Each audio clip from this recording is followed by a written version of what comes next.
ോട് ഒരു തെറ്റിദ്ധാരണ മാറ്റാൻ ഞാൻ പറയട്ടെ. നാളെ ബീമാ ബീവി വരും മഹ്ശറയില്, മഹീൻ അബൂബക്കർ വലിയുള്ളാഹിയും വരും മഹ്ശറയില്. ഈ മഹാന്മാരെ പറ്റി ജീവിച്ചിരുന്ന സമയത്ത് നാം എന്താ മനസ്സിലാക്കിയത്?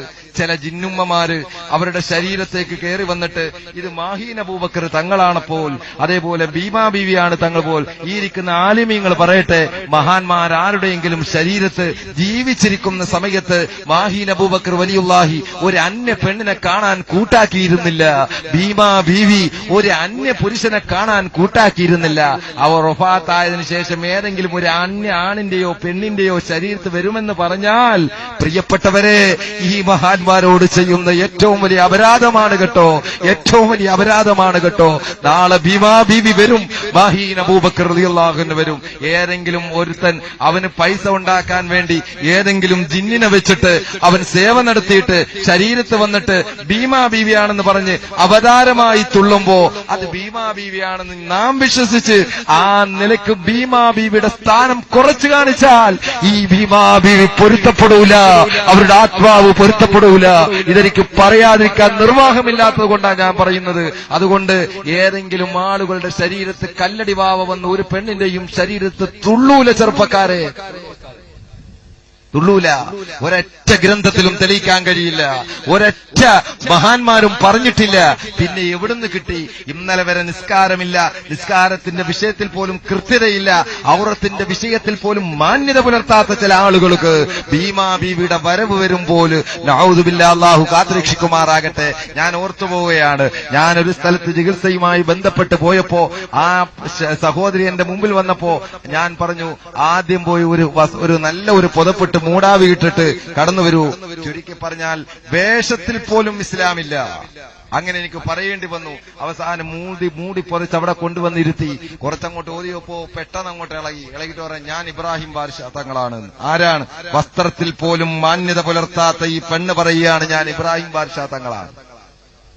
അപ്പൊ ഞാൻ പറഞ്ഞു, ശൈത്താൻ എന്ന് പറഞ്ഞിട്ട് ഒന്ന് കൈവോക്കിയപ്പോഴേക്ക് ഉടനെ വീണിട്ട് പറഞ്ഞു. അവസാനം പറഞ്ഞു വന്നപ്പോ ഞാൻ ഇന്ന അടുത്തുനിന്ന് വന്ന സാധനാണെന്നാ പറഞ്ഞു. സംഭവം ഏതാ? ഒരു ശൈത്താനാണ്. ഈ ശൈത്താനാണ് ഇബ്രാഹിം ബാദ്ശാ തങ്ങളുടെ പേര് പറഞ്ഞു, പിന്നീട് മഞ്ഞപ്പാറ തങ്ങളുടെ പേര് പറഞ്ഞു.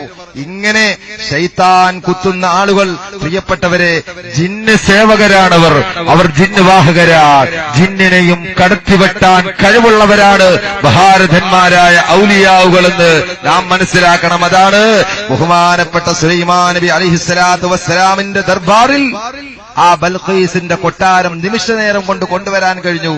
ആർക്ക്?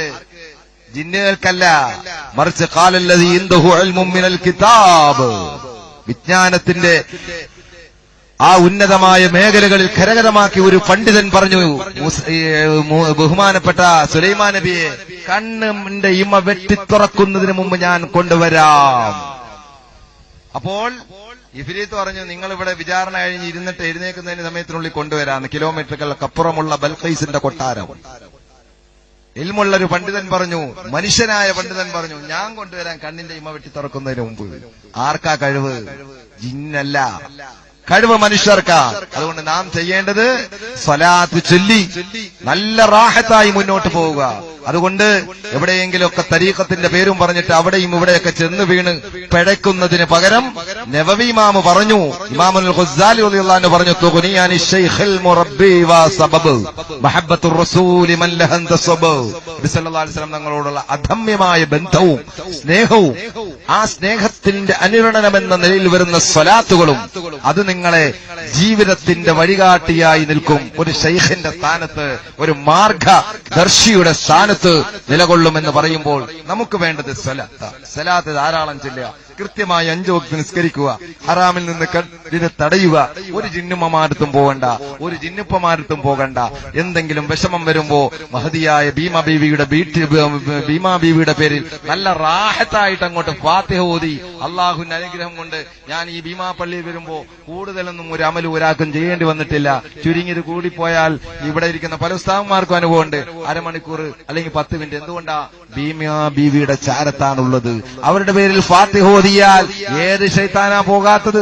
അതുകൊണ്ട് എന്റെ ഉമ്മമാരോട്, എന്റെ സഹോദരിമാരോട് ഞാൻ പറയട്ടെ, റാഹത്തായി നിങ്ങളുടെ നാട്ടിന്റെ ഏറ്റവും വലിയ അഭിമാന താരമായി നമ്മുടെ മുമ്പിൽ നിൽക്കുന്നത്, കിരീടം വെക്കാത്ത രാജാവായി നിലകൊള്ളുന്നത് വാഹീൻ അബൂബക്കർ ഷഹീദ് റളിയല്ലാഹു അൻഹു, ബഹുമാനപ്പെട്ട മഹദിയായ ബഹുമാനപ്പെട്ട ഭീമ ബീവി റളിയല്ലാഹു അൻഹ, അതേപോലെ ബഹുമാനപ്പെട്ട കല്ലടി ബാബ, അവരെ ഒക്കെ അങ്ങോട്ട് സ്നേഹിച്ച് അവരുടെ പേരിലൊക്കെ അങ്ങോട്ട് ഫാത്തിഹ ഓതി റാഹത്തായി അങ്ങോട്ട് മുന്നോട്ട് പോയാൽ ഒരു ശൈത്താനും നമ്മളെ സ്പർശിക്കൂല. ഒരു ജിന്നുമ്മമാരുടെ പോയിട്ട് വരവ് വെച്ച് കാശ് കൊടുക്കേണ്ട ആവശ്യമില്ല.